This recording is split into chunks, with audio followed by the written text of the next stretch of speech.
Hello, this is Leon Dale. LDP, Leon Dale Productions, Leon Dale Photographer, Leon Dale Philanthropist, Leon Dale Philanderer. Hi, I'd like to preach today about Robinhood. Robinhood is an application that allows you to trade for free. When you trade, there is no fee. This alone makes it extremely attractive to those who want to learn, who might jump in and out of the stock while trying to figure out how to play the stock market at all. That is one of the greatest benefits. And it's going to ask you for your social security number, it's going to ask you to connect to your bank account, and you might as well trust that in order to open this door to a whole new world, you have to go through that little minor inconvenience, that minor moment of trust. But you can go ahead and Google it if you want to make sure that it's legit. I think you'll find that it is. And I think that you'll find the education you can find by getting on Robinhood is invaluable. Robinhood is a mobile investing application that allows you to trade without any fees involved, which is a massive plus for a beginner. There are no minimums either. If you can find a stock for 37 cents, you can put 37 cents in there and buy one stock for 37 cents. I don't know why you would want that, looking at you, Seadrill, but Robinhood is definitely one of the first things to wrap your head around. And if there are challenges to you hooking up with Robinhood, overcome those challenges and get with Robinhood. The second one is Acorns, and it's another application that attaches to your bank account. Now what this does is round up to the nearest dollar.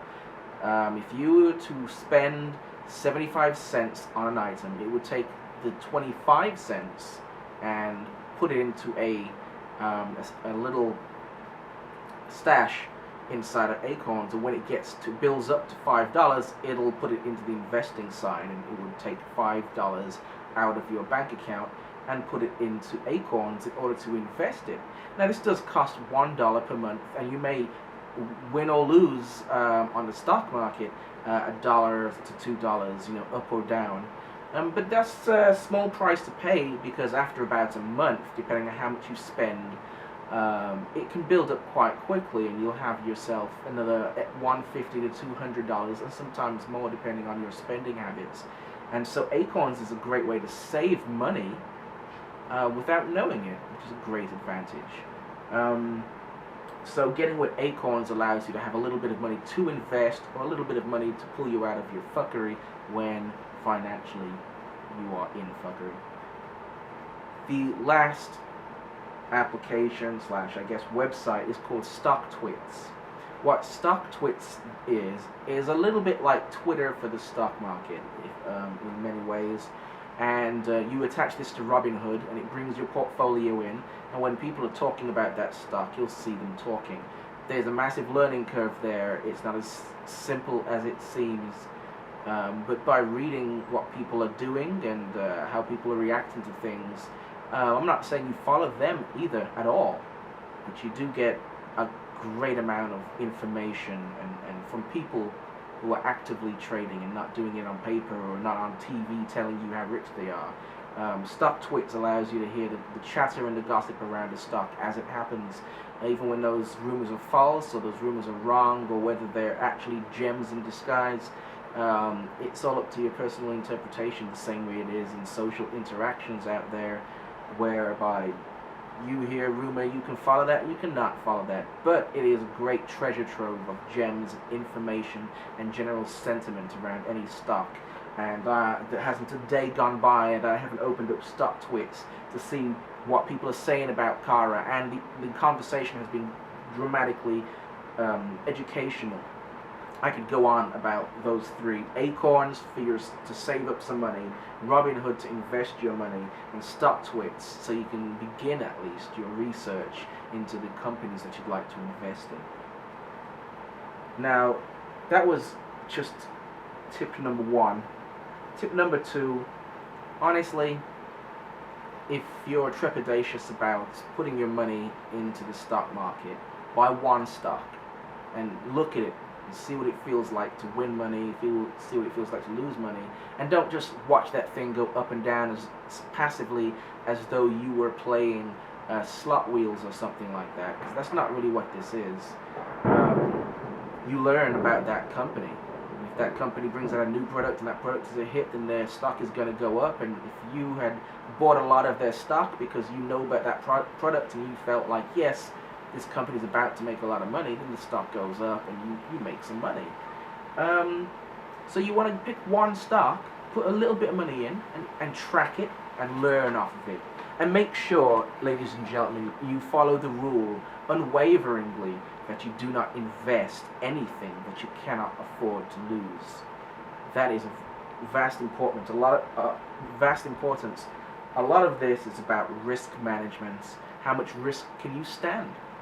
Because a man can take $1,000 bet, you know, and if the risk is worth it for him and he loses that $1,000, he says, you know what, it was just $1,000. But if a man puts up $1,000 he doesn't have, he's a $300 kind of man, and he does $1,000 bet and he loses, that's a much greater percentage of his total wealth than, you know, the nomenclature of $1,000 would suggest.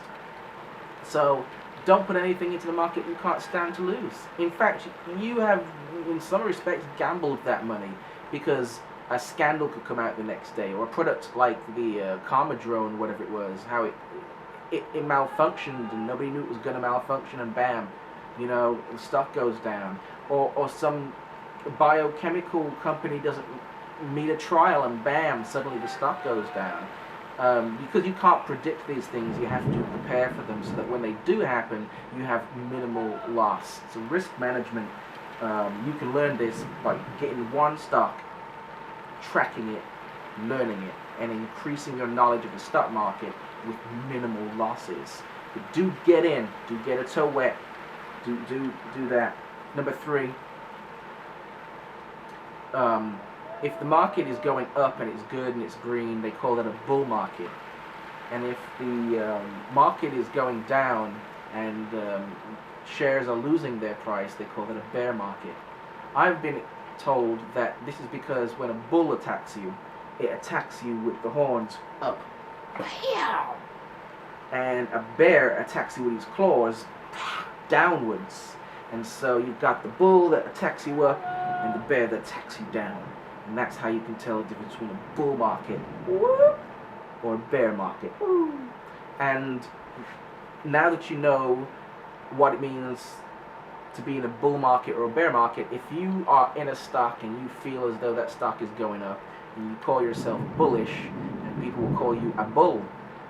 And if you think the stock is going to go down, then they will call you bearish, and they will call you bears. And you might be thinking, this is new to me, what does that really mean? And here it goes. When you put money, you buy a $10 stock, and then they bring out a new product, a fidget thingy-me, and it does really well, and it goes up to $15, you just won that $5. On every stock you own, it goes up $5. That's a great amount of improvement. That's good. But if you were to short that company, that means bet against it. What you would do is you would borrow a stock. You would borrow a stock at $10. And then when it goes down to $5, you will give back that stock, which is now $5, which you bought for $10, which leaves $5 left over in your account. And that's what it means to short a stock. To bet against it is to borrow and say, when it drops down, I give you back your 5 shares, the same 5 shares you gave me, because the price went down. I will have a profit of however much it went down by left over in my account. And that's why I think it's important to understand bull versus bear. It's not as passive as you think at first, and I'm not exactly sure how to become proactive in pushing stocks up and down or any of that type of thing. But bull versus bear, shorting a stock, that's what I wanted to talk about right then. And the very last thing I want to talk about, number 4, this particular run, the difference between speculation and value trades. Some people are technical traders. Technical traders look at the chart and the graph, the amount of money, all the indicators. You'll learn about these graphs, and they look at the shapes and they look at that, And then a value investor looks at how much money did this company make versus how much debt are they in, and how much they plan to dish out to investors, and how much they plan to invest themselves, and they come up with this company value number. And if the stock is trading below that value number that they have created for themselves, then they buy it, because to them the company is worth X amount and is trading below that number, meaning there's a discount for it. It's undervalued. They say some companies can be overvalued as well. But when you're working in speculation, you're saying that stock went up, went down, went up, it's going to go down, and it's going to go back up again, and that's speculation. But when you look at the company and you realize, okay, they're doing a particular drug, and they're testing it out, and they do a trial, and the trial doesn't impress but doesn't necessarily fail, and people get all jittery and they pull out their money, and the stock had gone up, so people are pulling out their profit, they're running, and suddenly it goes all the way down. When you do speculative trading, this says the company's going out of business, it's a bad stock and everything's going downhill. And that is not an inaccurate observation of the situation, but it isn't a long-term observation of the situation. If that company isn't dead, and I know I'm preaching about one of my own stocks right now, but if you feel that company still has value, if you see that it's got very little debt and it's making more and more money each year, if you hear about any kind of acquisitions or mergers that are going to make the business better, or they've broken new technological ground, a sudden drop's not going to worry you, because you know that they have these things going on. SpaceX can fail, but if we know the company doesn't go under, they're going to produce better and better things in the long run. So there'll be a dip, and then it will get back to the price that it really is worth. I'm learning sometimes they call that filling in the gap. How a graph might be going up like this, then it'll drop, and then as it climbs up slowly, it'll reach that point it was going to before the drop. I've seen that happen before. But there is a difference between speculative trading and value trading, technical trading, and trading off of some other indicator. You've got to find what works for you, but you do have to find all of those techniques in order to find which ones work for you. But anyway, I made a video already. It was too rambling, and I fear this also rambles on for a long time.